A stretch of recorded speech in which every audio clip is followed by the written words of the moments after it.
In Touch со доктор Чарлз Стенли, споделување на Евангелието низ целиот свет.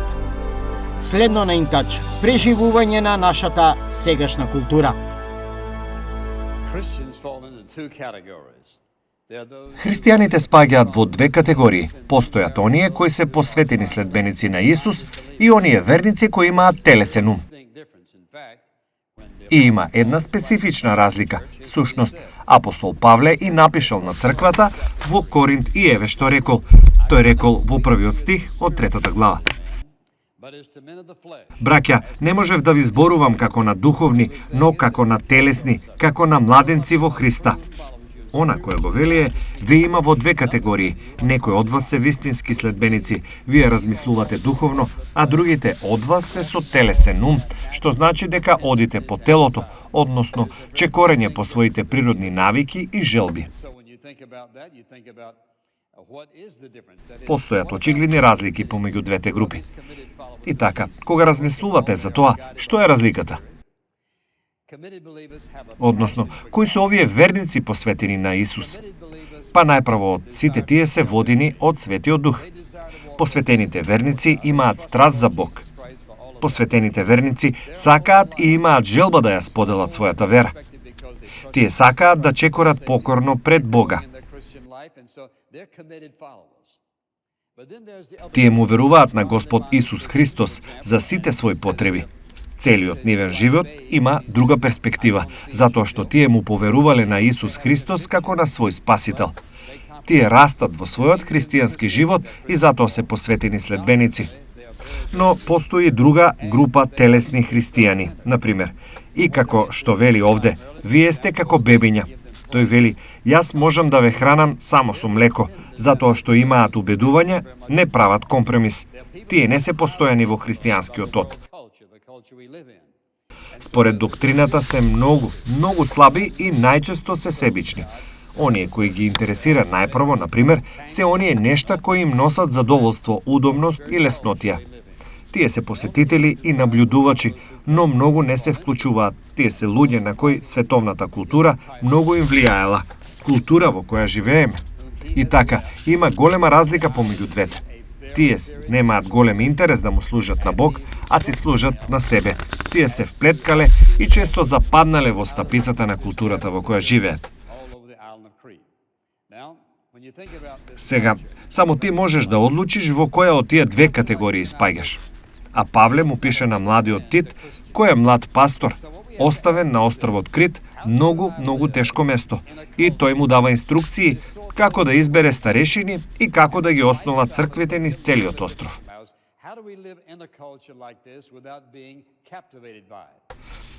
Сега, кога размислуваме за оваа култура, размислуваме во ова светло. Културата во која јас и ти живееме дефинитивно не е голем пријател на христијаните. И така, она кое треба да го прашаме е следното. Како јас и ти да живееме во култура која е толку спротиставена на она кое го веруваме и чиј животен стил е тотално различен од нашиот? Како да живееме во ваква култура без да бидеме обземени од неа? Без да бидеме изморени, победени од неа? И најмногу од се, без да постанеме како неа?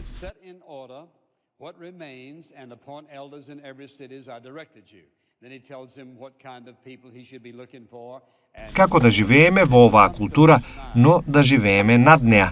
Тоа е она за кое сакам да зборувам во оваа порака и сакам да зборувам за клучот како да живееме во културата во која сме, без да станеме дел од неа.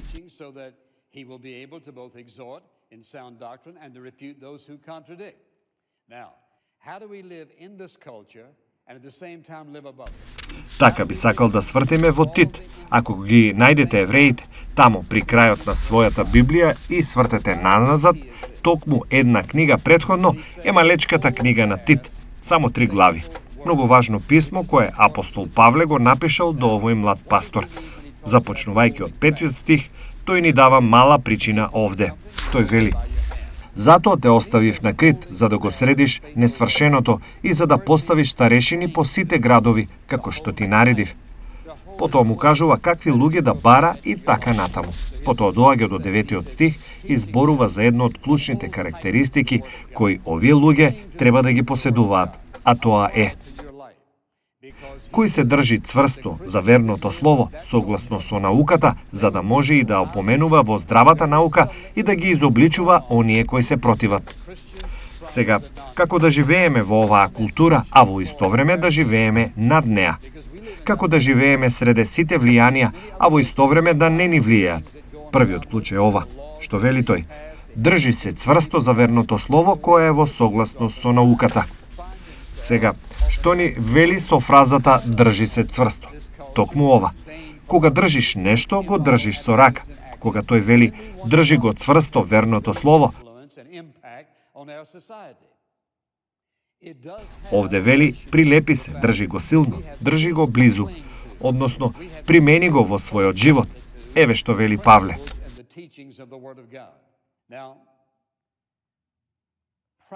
Тој вели, поучувај ги да го држат цврсто Божиот збор. Прилепи се до вистината на Божиот збор.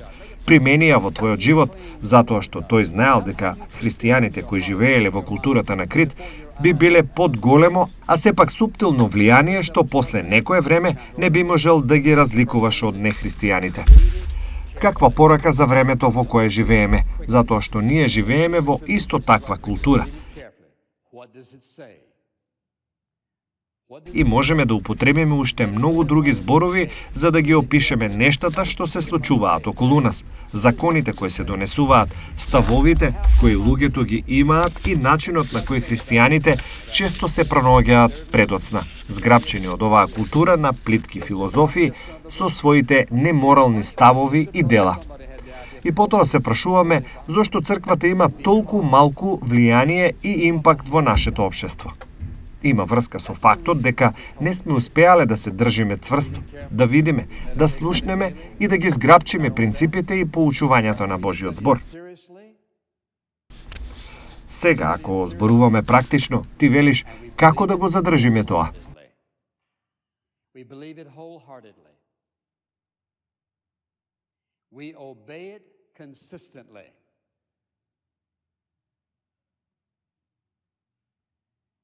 We apply it personally, and we share it confidently. Now, Јас сакам да ви дадам 7 принципи како да се прилепите до Божиот збор. Направи го практичен, како да го зграпчиш Божиот збор, како да го чуваш ова во твоето срце, својот ум, пред своите очи и на своите усни. Постојат 7 кратки нешта за кои ќе ви дадам време да ги запишете и првото нешто е ова. Читај внимателно. Немој само на брзина да го читаш, само за да прочиташ 2-3 стиха. Читај го внимателно. Што вели тоа? Што вели тоа? Медитирај на словото дневно. Читај го внимателно, медитирај на него дневно. Што навистина вели ова? И како јас да се справам со ова? Што вели Бог за себе и за мене овде? Трето, проучувај го сериозно. Ова не е само обична книга. Слушајте, зошто мислите дека некој имал идеја за ова да го нарече Света Библија? Затоа што е од Светиот Бог. Тоа е причината зошто е света. Ние ја читаме внимателно, медитираме врз нејзе дневно и не само тоа. Ние ја проучуваме сериозно, ја проучуваме и веруваме во неа со цело срце. Веруваме и се покоруваме, постојано. Ја применуваме лично и ја споделуваме уверено. Сега, ако сериозно сте слушнале, можете да ми одговорите. Така, би сакал да ми одговорите, започнувајќи од број 1. Број 1. Читај внимателно. Број 2. Медитираме на неја дневно. Број 3. Ја проучуваме сериозно. Број 4. Веруваме со цело срце. Број 5. Се покоруваме постојано. Број 6. Ја применуваме лично. И број 7. Ја споделуваме уверено. eventually they begin to influence you because you keep listening and you keep watching. So they get your attention by that. That's appealing. Знаете што се случува? Ако го правиш тоа, ти се држиш до зборот и еве што ќе се случи.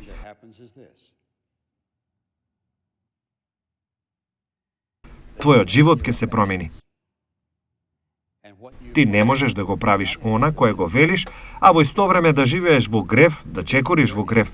Така, Ти и јас туку што се сложивме дека за да се држиме цврсто до Словото, да го зграпчиме, да биде дел од нашиот живот, да го преминуваме во животот, тие нешта се многу потребни. Сега следува големо прашање. Што ако јас не го правам тоа?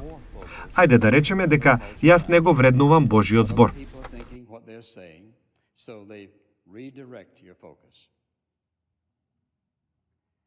Што се случува? Како културата на крај не уништува? Сакам да ги запишете овие, ќе ви дадам листи. Број 1. Кога не го држиш близу Божиот збор, тогаш се случуваат следните нешта. Културата ти го зема вниманието. На секаков начин фрла нешта кон тебе, за да ти го зграби вниманието. Тоа е број 1. Второ, кога и да е, тие почнуваат да ти влијаат, затоа што ти продолжуваш да гледаш и да слушаш. Така ти го земаат вниманието. Тоа е интересно. Потоа тие влијаат на твоите размислувања. Третото нешто кое се случува е ова. Тие ја придобиваат твојата наклонетост. И она во кое отправен не си бил заинтересиран, го добило твоето внимание. Ти си се заинтересирал и следното нешто е, те имам, ја добив твојата наклонетост. Што еднаш ја има твојата наклонетост, следното нешто кое се случува е дека ти го пренасочува фокусот.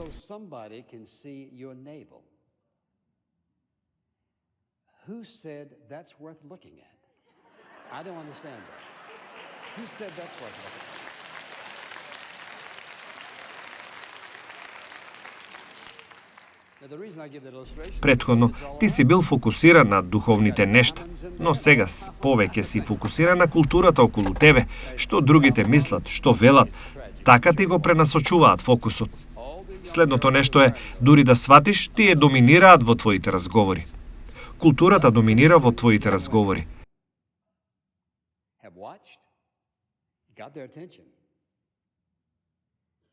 Која е оваа филмска звезда? Кој е овој играч што носи тој или таа? Со други зборови, сите овие нешта. Она кое се случува е дека твоето ниво на интерес е пренасочен и затоа доминира во твоите разговори.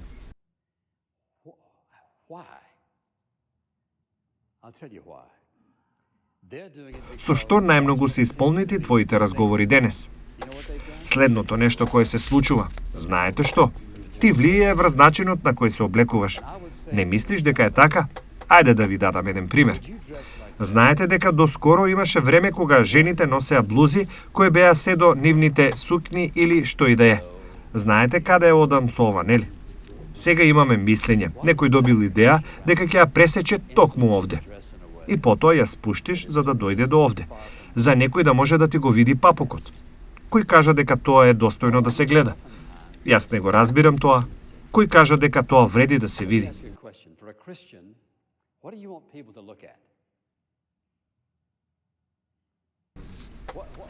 Сега, причината зошто ја давам оваа илустрација е затоа што е насекаде околу нас.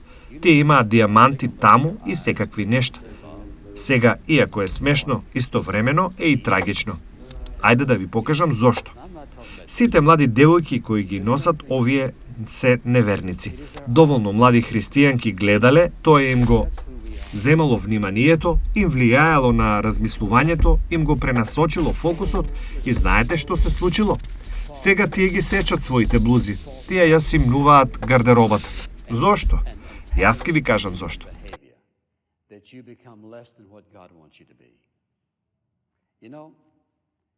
Тие го прават тоа бидејќи тоа е она кое другите го прават. Знаете што направиле тие? И дозволиле на културата да влијае на начинот на кој се облекуваат. И јас би рекол на секоја млада дама, дали така облечена би зачекорила во присуството на Божиот син? Не, не би. Зошто дозволуваш културата околу тебе да влијае на начинот на кој се облекуваш, кој е далеку од најдоброто? Или, честопати, само од пристојност? Ајде да ви поставам прашање. За христијаните, каде би сакале луѓето да гледаат? Што е светлината на телото? Токму овде.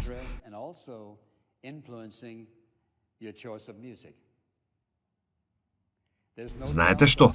Ако ти живееш побожен живот, тие ќе гледаат во твоите очи и ќе бидат љубов, радост, мир, задоволство и што и да е. Сега, јас не зборувам само за жените. Исто е и за мажите. Би сакале луѓето да гледаат во нашите очи. Зошто? затоа што тоа сме ние. Не дозволувај културата, исчисти си го умот од грешните идеи, шеми на верување и однесување преку кои стануваш помалку од она кое Бог сака да бидеш. Знаете, ако имате добра самодоверба, не мора ништо да истакнувате. Фактот дека сакате нешто да истакнете, кажува дека имате мала самодоверба и дека се обидувате да направите нешто за да привлечите нечие внимание. Ако живееш побожен живот, нема да мора да се грижиш да привлечеш нечие внимание. Слушнете го ова. Тие ќе го видат тоа во твоите очи. Тие ќе го видат на твоето лице и ќе го почувствуваат во твоето присуство.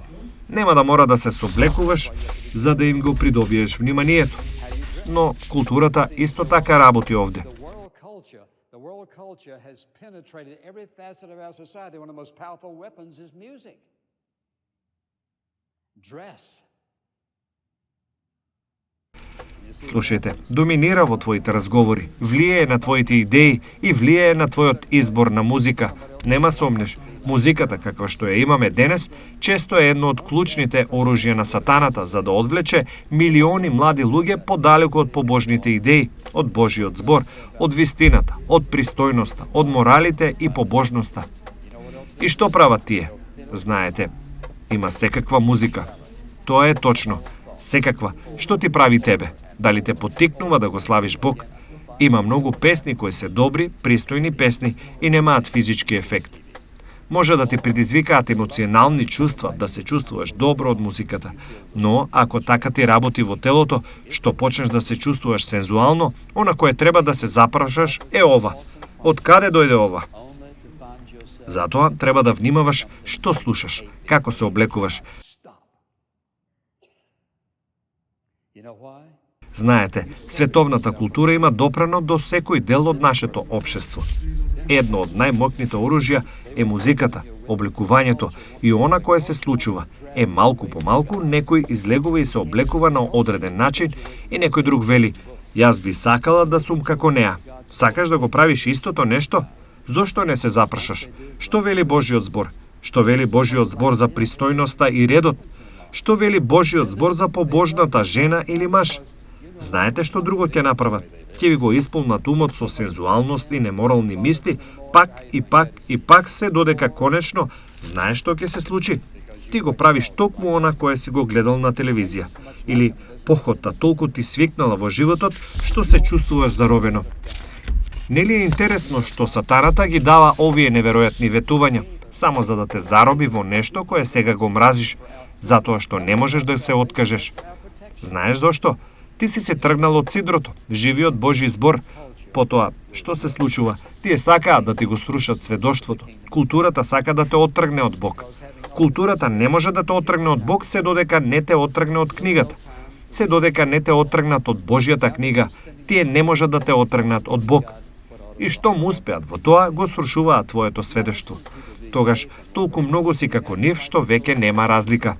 Ним им се допаѓа твоето друштво сега, бидејќи веќе не си во спротивност на начинот на кој тие живеат. Толку многу си како нив, што веќе не им пречиш. Велиш, како си, мило ми е што те гледам. Претходно, бидејќи ти беше како сол и како светлина, сега толку многу наликуваш на нив, што веќе нема разлика.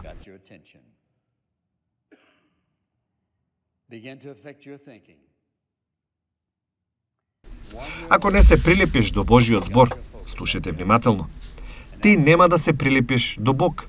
Тој ни ја даде оваа книга, тој ни ја даде оваа вистина, не само за наше спасение, туку и за наша заштита. И знаете што ќе се случи. На крај, културата ќе те направи бескорисен за Царството Божјо. Со тоа што си го извитоперил распоредот, ти немаш повеќе време да му служиш, малку време да го читаш неговиот збор воопшто.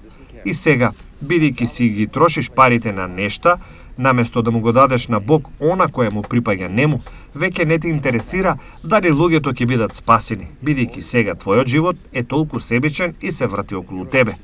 И знаеш што се има случено? Ти немаш сватено што се случило. Ти си толку далеку од таму, каде што си бил кога си го читал Словото секоја вечер и си верувал дека Божјото Слово е неопходен дел од твојот живот, а потоа културата ти го привлекла вниманието. Започнала да влијае врз твоето размислување, ги придобила твоите емоции и ти го оттргнала фокусот од Бог. И сега, што се случува? Таа ќе те доведе до идолопоклонство. Ти велиш, но почекај малку, јас никогаш не би се поклонил пред некој дрвен или камен бог. Не зборуваме за тие богови. Америка има други богови. Но знаете што? Што представува Бог? Знаеш што е идолопоклонство? Идолопоклонство е, слушайте внимателно. Идолопоклонството завзема место во твојот живот кога било што, личност, дејство, ти е поважно од врската со Исус Христос. Кога ти си полојален, попосветен, понаклонет кон таа личност, тоа нешто или активност, отколку на Синиот Божи, ти извршуваш идолопоклонство. Ти имаш прекршено една од 10 заповеди. И знаете како се случува тоа? Ти дозволуваш културата да ти го земе вниманието, да влијае на твоето мислење, да ги придобие твоите емоции и да ги оттргне фокусот од Бог од неговиот збор. Сега, еве ја трагедијата во сето ова. Слушайте внимателно. Еве ја трагедијата на сето ова, ако слушате, кажете амин. На крај, ако нема искрена промена во твојот живот, еве што ќе се случи. Еден ден ти ќе умреш и некој ќе дојде и ќе го погледне твоето тело во ковчегот. И еве што ќе речат: спасена душа, потрошен живот, затоа што ти си дозволил културата да ти го земе вниманието, да ти влијае на размислувањата, да ти ги придобие емоциите.